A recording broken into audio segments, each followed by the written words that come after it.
Hello guys, দেখো আমাদের এই বাংলা ভাই কত বড় একটা গাছ থেকে ফল কাটছে। দেখো গাছটা কিন্তু অনেক বড়। তো দেখো গাইস,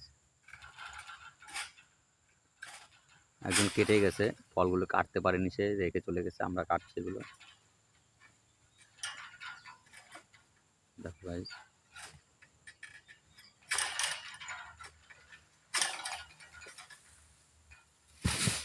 দেখো ফল আর ডাউন একসাথে পড়লো। এই পাশে আছে, এই পাশে আছে কিন্তু কটা, তিনটে পড়লো, তিনটে পড়লো। এই পাশে আছে,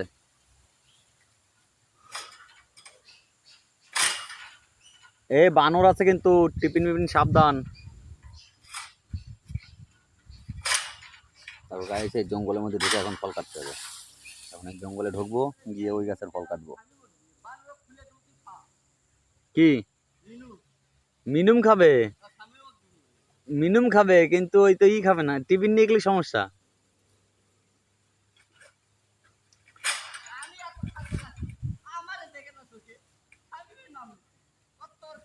আর তোমাকে চোখে বাঁধবে কি?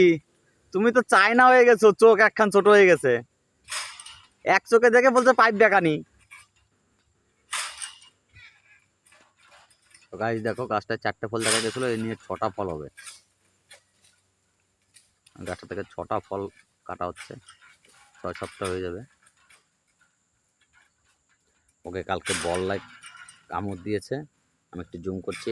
দেখো, একে কালকে বল্লায় কামড় দিয়েছে, চোখে 4টে কামড় দিয়েছে।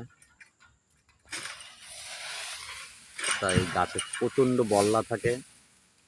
কারণ কোন গাছে বল্লা থাকে বোঝা মুশকিল, কারণ গাছে মাটি দিয়ে বাসা তৈরি করে, প্লাস পাতার উপরে মাটি দিয়ে দেখা যায় না নিচে।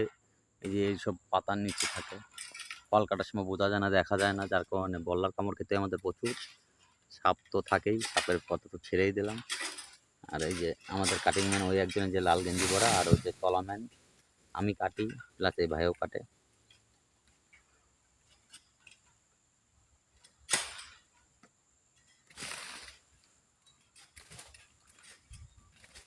দেখো গাইস, ওই যে আর একটা পড়লো।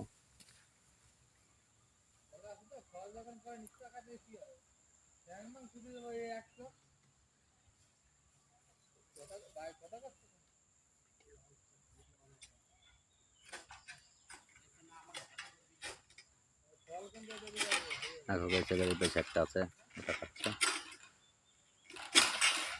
দেখো ডাউনগুলো কাটলো, কতগুলো ডাউন পড়েছে দেখো গাইস। প্রায় 20টার উপরে ডাউনই পড়েছে। এখন ডাউনের ওয়েট প্রচুর, ডাউনে কাটা থাকে, খুব সাবধানে কাজ করতে হয় আমাদের। তো আর একটা পলি আছে, এটা কাটলে হয়ে যায়। তো তাই ভিডিওটি ভালো লাগলে অবশ্যই লাইক কমেন্ট শেয়ার অবশ্যই করবে। আমরা এত পরিশ্রমে কাজ করি, তোমাদের কাছে একটু ভালোবাসাই চাই, আর কিছু না। তো সকলে একটু লাইক কমেন্ট শেয়ার অবশ্যই করবে। দেখো কাছে যে আর একটা ফল পড়ছে। তো চলো টাটা, বাই বাই, ভালো থাকবেন, সুস্থ থাকবেন।